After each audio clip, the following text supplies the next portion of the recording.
we all know the whole issue with Tua, surrounding Tua, the investigation, the kid's serious head injury, all that stuff is serious. It's negative. It's not good. Prayerfully, it won't be as bad as it could possibly be, especially with the investigation into the Dolphins protecting him or not. So that's clearly bad, but there's no need to expound on that right here. Lost to Cincinnati. That's not good either. We had them. We could have beaten them. Tua had stayed in, likely, or 50-50 if you want to go that route. It'd be nice to the Cincy fans. And realistic, we could have won that one and been 4-0. Now we're 3-1. So that's not pie in the sky stuff either. But I want to put that on the side and deal with some of the positives. When I got done with the game, I compartmentalized too. I didn't really fully process it all. Just wanted to focus on the game because, that's non-emotional stuff. And I've already talked about my thing with the concussions and head injuries and all that.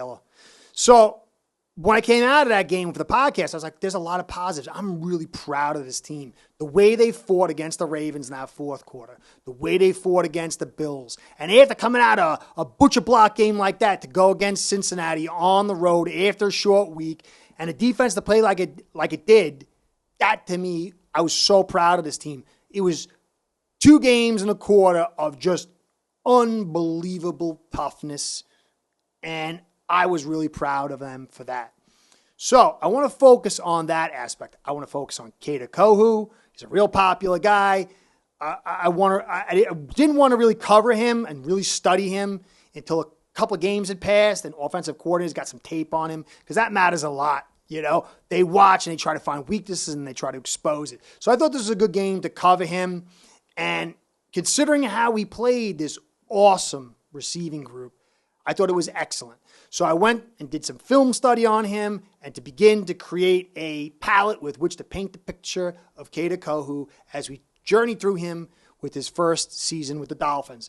And then I got a little interesting bit I want to talk about with Seiler, a little interesting bit about Howard. Anyway, the likes, the subscribes, the views, you guys make this show go. You really do. It is my pleasure to communicate with you guys and have all that you invest into this channel. I just want to give a shout out to Ace Per Head, my sponsors, because without you guys and without them, Curtis doesn't have the show and it ain't going down. Ace Per Head's betting software is the premier white label platform for bookies to manage their players and grow their sportsbook operation. Click the link in the description below to get set up in minutes. Ask for the Curtis promo and get a special introductory discount. All right, so take a look at the picture here, and you see Seiler. His left hand is wrapped. Okay, so either he's got a dislocated finger joint, a finger, severely sprained fingers, something. They're taking tape and wrapping all 4 together to create stability. Now, when you do this, it's hard to grab your hand, to close your hand. It's hard to manipulate people, make tackles. When you got your digits free and it can operate independently, it's easy to grab onto things, to work people's arms, different parts of the body, especially tackle. It just doesn't feel right playing like this. So he's been doing what he's been doing with 1.5 hands. And I think I saw him in the injury report, but it didn't really take notice of it. So when I was going over the film, I saw it. I was like, oh, that's interesting. Just wanted to bring it to your attention. So that adds a little bonus to what this guy's doing. This guy's already doing some great stuff. I really do believe we should go to a 4-3 next year with both these guys at 3 techs on a 4-3 defense. And I'm going to get to Kader Kohou, and Kader Kohou is another guy who I think would be perfect for a 4-3 defense. But let me get into him. Kader Kohou, he went against Boyd 5 times with 5 balls thrown his way, 2 receptions for 47 yards, and 1 first down. He was the big one. And Boyd, 16.83 yards per catch. This guy's elite. And you can see he got beat on that one, and we'll go over the film with that. And then he went against Higgins for 1 reception, 1 ball thrown his way, and 1 reception for 22 yards. And that was a first down, and he's got 15.7 yards per catch. But that one, I believe, is when he was in zone coverage, so it wasn't like it was his man. It was in the zone. And so I think they tack it onto him that way. But it wasn't like man coverage. And then he had Hurst 1 for 1 for 6 yards. So overall, a very good day. It was just that one pass when he was in the slot in man coverage. So with that said, let's take a look at the tape and see what we see. All right, he's man up on this one. He's close to the receiver, trying to jam at the line of scrimmage. And I don't like when he opens up. He gives him too much free access to receiver, and there's too much cushion between the sidelines and the receiver. He stems it towards the end here, which is pretty good, but you could see if that ball was on target and the right communication, it would have been a touchdown. I like when he gets to here. That's a good job there, but a little too little too late. Again, he's playing slot man. I like he stays with them right here, and then as soon as the break happens, the separation starts to happen, but Baker drops into that zone to help Kader out, or else this looks like it could have been a reception. But not bad early on. It's just the late parts that trouble me. All right, he's here, man, again, and I like how he learns. Now, watch him stem the receiver. Good hand play, good riding, gets him close to the line of scrimmage, but the receiver looks like he's about to take off. Looks back and sees the ball thrown behind him and then dials it down. Now, maybe not. Maybe Kader could have stayed with him in his hip pocket the entire play, but that's something we'll have to see through the season. Again, he's man here, but watch this recovery speed inside. Within short spaces, Kader is excellent. That's about as good as you could do it. Now, there's another man slot, and this is the big one, and he slips the hand. He doesn't get any kind of contact, and he just loses here. And look at all the separation. He just can't seem to get that second gear to explode and catch up. He makes the tackle, which is great, but you can see, look at the distance right there. Part of that's the missed hand on the shoulder, the slip, but also part of that's lack of foot speed, I think. Now, this is a zone look. Now, he drops. I like how he has his eyes. He plants, and now watch his explosion towards the receiver. This is a good job. This is a real good job. This is why I think he'd be so good in man, in zone. Now, this is Howard. Watch Howard get liquefied here. Look, that's bad. And that's just not the Howard we know. This guy's really battling through a serious issue.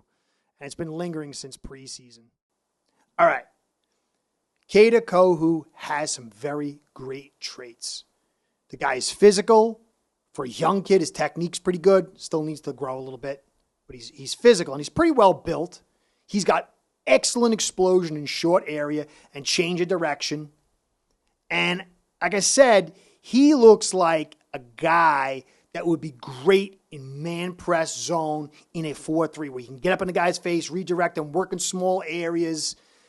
I think that would really fit his skill set. But you can see on the deep pass and the crosser, the mid crosser over the middle, that as the play drags on, and possibly the one at the end, the deep one was like a fly, because it looked like the receiver was ready to explode and then kind of, downshifted when he realized the ball wasn't going to him.